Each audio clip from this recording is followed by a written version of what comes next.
बिस्मिल्लाहिर्रहमानिर्रहीम। अस्सलाम वालेकुम नादरीन, आप यूट्यूब चैनल देख रहे हैं, मैं इमरान खान हूं। नादरीन, मैंने आपसे कहा था कि गिलगित बल्तिस्तान का इलेक्शन पाकिस्तान की फौज, मिलिट्री एस्टेब्लिशमेंट, आसिम मुनीर और उनके करीबी जर्नैल वो अफोर्ड नहीं कर पा रहे। उन्हें गिलगित बल्तिस्तान पे पूरा कंट्रोल चाहिए, आजाद कश्मीर पे भी पूरा कंट्रोल चाहिए और इसके साथ साथ उन्हें बलूचिस्तान पे तो हमेशा से ही अपना कंट्रोल चाहिए।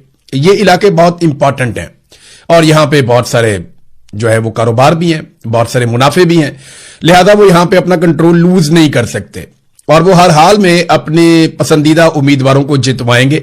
हर हाल में वो यहां पे अपनी हुकूमत बनाने की कोशिश करेंगे। मैंने आपको पहले कहा था और अब पाकिस्तान तहरीके इंसाफ उनके कंट्रोल से बाहर हो रही है। बहुत सारे टाउट्स ये दावे कर रहे थे मकबूलियत बढ़ गई, ये हो गया, वो हो गया, इमरान खान के पास कुछ नहीं है, आसिम मुनीर बहुत आगे निकल गया मकबूलियत में, आसिम मुनीर की सियासी जमातें बहुत आगे निकल गई मकबूलियत में, ये दावे किए जा रहे थे। सरदारी ने आज हर डेमोक्रेटिक आदमी जो है, जो डेमोक्रेसी को पसंद करता है, उसकी नाक काट दी है सरदारी ने। पहले बिलावल ने कहा जी ब्रूट मेजॉरिटी, बहुत तकलीफ हुई। बिलावल ने कहा जी के डंडे वाली जमहूरियत, बहुत तकलीफ हुई। और अब एस्टेब्लिशमेंट के हाथ मजबूत करने का जरदारी ने स्टेटमेंट दिया है। जरा ये जरदारी का आप स्टेटमेंट सुने, बड़ा इंटरेस्टिंग स्टेटमेंट है। जरदारी ने कहा कि हम सब मिलकर एस्टेब्लिशमेंट के हाथ मजबूत करेंगे और मुल्क को भी मजबूत बनाएंगे।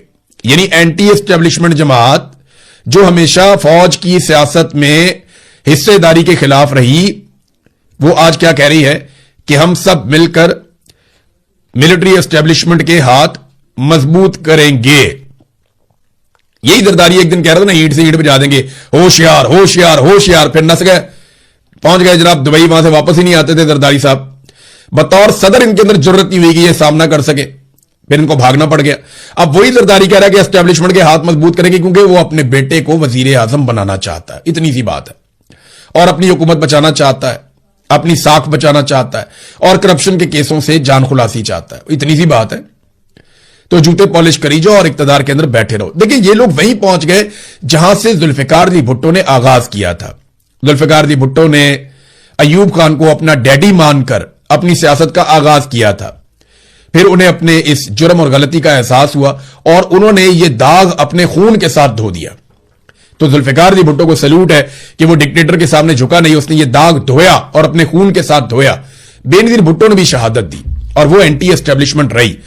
लेकिन बाद में एस्टेब्लिशमेंट ने जरदारियों के जरिए से पीपल्स पार्टी पे कब्जा कर लिया। यानी जो भुट्टो की पॉलिटिकल पार्टी थी, इस पॉलिटिकल पार्टी पे जरदारियों के जरिए से कब्जा कर लिया एस्टेब्लिशमेंट ने। और आज ये बेटा और बाप दोनों, यानी आसिफ जरदारी और बिलावल जरदारी, इन्होंने मिलकर एस्टेब्लिशमेंट की मदद से पाकिस्तान पीपल्स पार्टी पे कब्जा किया हुआ है बेनजीर भुट्टो की हलाकत के बाद। और ये वो सारा कुछ कर रहे हैं जो एस्टेब्लिशमेंट हमेशा से चाहती है। पाकिस्तान की मिलिट्री एस्टेब्लिशमेंट जिसने पाकिस्तान को बर्बाद करके रख दिया, जिसने पाकिस्तान की ऐसी तैसी कर दी, जिन्होंने पाकिस्तान को इतना नुकसान पहुंचाया कि पाकिस्तान का कोई दुश्मन भी ना पहुंचाए। 4 मरतबा इन्होंने पाकिस्तान पर मार्शल लॉ लगा दिया, पाकिस्तान के पूरे निजाम पर कंट्रोल कर लिया, पाकिस्तान की हर चीज पर कब्जा कर लिया और पाकिस्तानियों को कीड़े मकौड़े बनाकर रख दिया। ये इसलिए इनके खिलाफ वोट डालना है। तो जो जमात भी मिलिट्री एस्टेब्लिशमेंट के साथ खड़ी हो जाए उसको कभी वोट नहीं डालना, और जो जमात मिलिट्री एस्टेब्लिशमेंट को चैलेंज करे उसको वोट डालना। होना तो यही चाहिए। बहरहाल अब यहां पे जो है वो सूबाई सदर पाकिस्तान तहरीक इंसाफ जो खैबर पख्तूनख्वा के हैं, जुनैद अकबर, उनके साथ अरकान कौमी असम्बली सलीमुर रहमान, सैयद महबूब शाह, डॉक्टर अमजद अली खान और एमपीए नईम खान, ये वो लोग हैं जिन्हें गिरफ्तार किया गया और फिर सूबा बदर किया जा रहा है। ये पाकिस्तान तहरीक इंसाफ की पोस्ट है। तमाम जमातों को खुल्लम खुल्ला इंतखाबी मुहिम चलाने का हक हासिल है, लेकिन पाकिस्तान तहरीक इंसाफ को रोका जा रहा है। वहां पे वो कभी कोई ड्रामा करते हैं, कभी कोई काम करते हैं। वो कैप्टन सफदर, मरियम नवाज के शौहर, वो कभी जनाब फ्लाइंग कर रहे होते हैं, कभी बच्चों के पास जा रहे होते हैं, कभी हथौड़ा लेके वो पत्थर तोड़ रहा होता है, कभी कुछ कर रहा होता है। वो अपनी कंपेन चला रहा है, लोग आते ही नहीं है तो वो उसको चलने दे रहे हैं। बाकी पॉलिटिकल पार्टीज अपनी अपनी कंपेन चला रही हैं, पाकिस्तान तहरीक इंसाफ को कंपेन चलाने की इजाजत नहीं दी जा रही। जुनैद अकबर ने अपने अकाउंट से जो ट्वीट किया, उनके अकाउंट से आया कि आज सुबह गिलगित बल्तिस्तान इंतजामिया ने आकर एतराज किया कि आपके पास एनओसी नहीं है। ओ भाई, इलेक्शन में कौन सा एनओसी होता है? और अब एक बार फिर मुझे और मेरे साथियों को गैजर जाने से यह कहकर रोक दिया गया कि आपके पास इजाजतनामा नहीं है। क्या गिलगित बल्तिस्तान पाकिस्तान का हिस्सा नहीं है? एक पाकिस्तानी को अपने ही मुल्क में सफर करने के लिए एनओसी की जरूरत क्यों पड़ रही है? फस्ताई, हथकंडे और बौखलाहट इनकी शिकस्त का वाज़ेह ऐलान है। अगर मैदान में मुकाबला करने की हिम्मत नहीं तो फिर इलेक्शन का यह ड्रामा क्यों रचाया जा रहा है? आईनी हकूक की इस खुली पामाली और फस्तायत को किसी सूरत तस्लीम नहीं किया जाएगा। फिर कोई रिपोर्ट्स आई कि लोगों को गिरफ्तार कर लिया गया। सुहेल अफरीदी का एक पोस्ट आया इस बारे में। सुहेल अफरीदी ने कहा कि अगर हमारे पार्लियामेंटेरियंस को जल्द रिहा नहीं किया गया तो गिलगित बल्तिस्तान की कठपुतली हुकूमत और जो वहां पर जाली हुकूमत बनाने के लिए सरगर्म है उनसे अपने पार्लियामेंटेरियंस के साथ नारवा सलूक के बारे में सवाल करने वहां पर खुद जाऊंगा। ये रवैये पाकिस्तान को नुकसान पहुंचा रहे हैं। ऐसे रवैयों से नफरतें बढ़ रही हैं। ऐसे इकदाम तकसीम पैदा करते हैं। जिनका काम अवामी मैंडेट की हिफाजत है वो हमेशा पाकिस्तानियों के मैंडेट पर डाका डालते हैं। इलेक्शन में लेवल प्लेइंग फील्ड ना देने और जोर जबरदस्ती जुल्म और जबर से इमरान खान की पार्टी को माइनस करने से जमहूरी निजाम को तबाह किया जा रहा है। वजीर आला गिलगित बल्तिस्तान मेरी कॉल का जवाब नहीं दे रहे। यह रवैया गैर जमहूरी और गैर सियासी है। गिलगित बल्तिस्तान को हम नो गो एरिया नहीं बनने देंगे।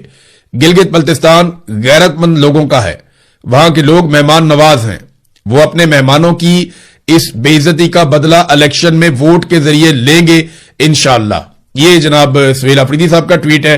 हालात नादरीन ये बन गए हैं। हमेशा डाका मारा गया। ये जो 2018 के इलेक्शन में कहते हैं ना इमरान खान के लिए धांधली हुई थी, जरा ये एक फैक्ट है, मैं आपके सामने रख देता हूं और बार बार ये फैक्ट मैंने आपके सामने रखा और अब तो ये बात फाफिन के सरबराह अब्दुल बारी साहब भी कर रहे हैं। फाफिन के सरबराह जो इलेक्शन के ऊपर पूरी तहकीकात करता है और अब वो क्या बता रहे हैं जरा ये देखें। वो कहते हैं 2018 में इमरान खान साहब 118 नशिस्तें जीत रहे थे। जनरल बाजवा और जनरल फैज हमीद ने 30 के करीब सीटों का नतीजा रोका आरटीएस जब बिठाया गया, जिसको आरटीएस बिठाना कहा जाता है। इसके बाद जब आरटीएस बहाल हुआ यानी इमरान खान 2018 में 118 नशिस्तें उनको मिली। जनरल बाजवा और जनरल फैज ने 30 के करीब सीटों का नतीजा रोका, जिसमें ख्वाजा आसिफ की भी एक सीट थी और जिसको आरटीएस बिठाना कहा जाता है।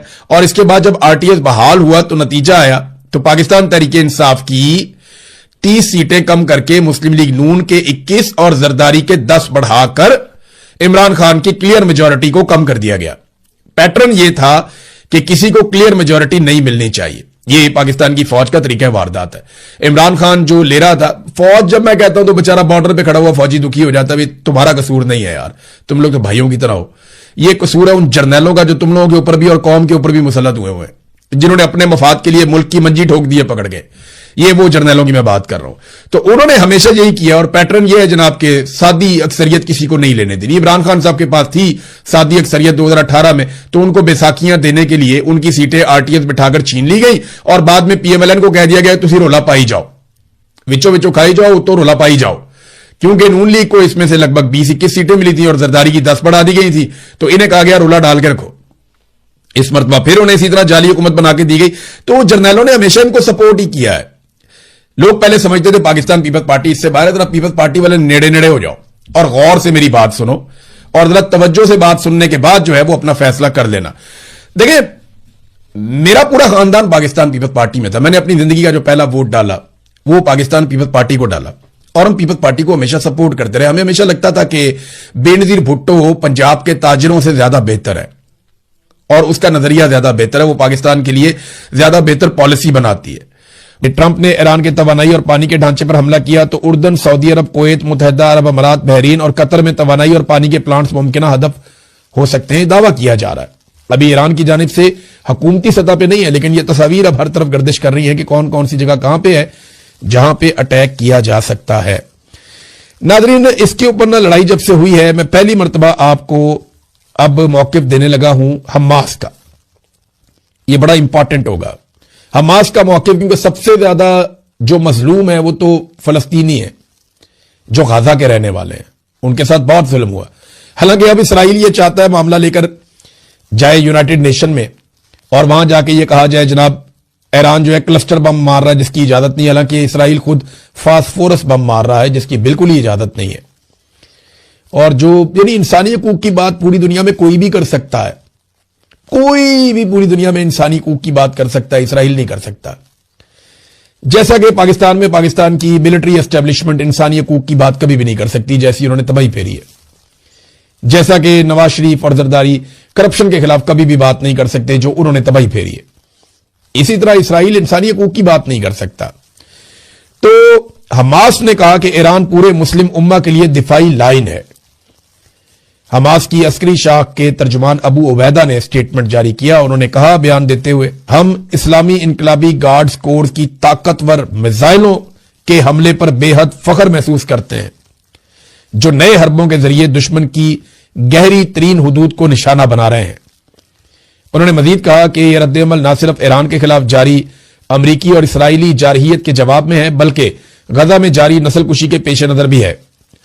अबू उबैदा ने कहा कि यह नाजी सहूनी दुश्मन सिर्फ ताकत की जुबान ही समझता है और हर वार का दोहरा जवाब देना और इसे भारी कीमत चुकाना ही वो तरीका है जिससे इसकी जारहियत को रोकना मुमकिन हो सकता है। तो ये पहला एक स्टेटमेंट है जो एक हमास की जानिब से आया और इस स्टेटमेंट का बड़ा चर्चा हो रहा है पूरी दुनिया के अंदर। जनाब हमास तो कह रहा है कि ईरान ठीक कर रहा है और वो ईरान को सपोर्ट करते हैं, ये जो कुछ भी ईरान ने किया इस हवाले से। नादरीन, हौसी बागियों ने भी एक ऐलान किया। उन्होंने कहा जी कि जो भी मिसाइल जा रहे हैं इसराइल की जानिब, उन्हें सऊदी अरब, यूएई और उर्दन वो उन्हें इंटरसेप्ट करके रोके ना, उन्हें रस्ते में तबाह ना करें।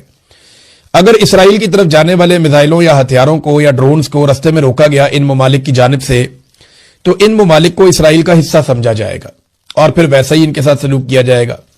ये हौसियों ने कहा। यह बात ईरान ने भी शिकवा किया था कि हम मिसाइल इसराइल पे फेंकते हैं तो रस्ते में उर्दन, यूएई, सऊदी अरब ये उनको इंटरसेप्ट करके रोकते हैं और ये वहां जाने नहीं देते इसराइल की तरफ मिसाइल को। लेकिन वो सारा जो दिफाई निजाम है वो अमेरिका के जेरे असर काम कर रहा था, अमेरिकन उसको ऑपरेट कर रहे थे, तो वो इसराइल की तरफ कभी भी मिसाइल नहीं जाने देंगे।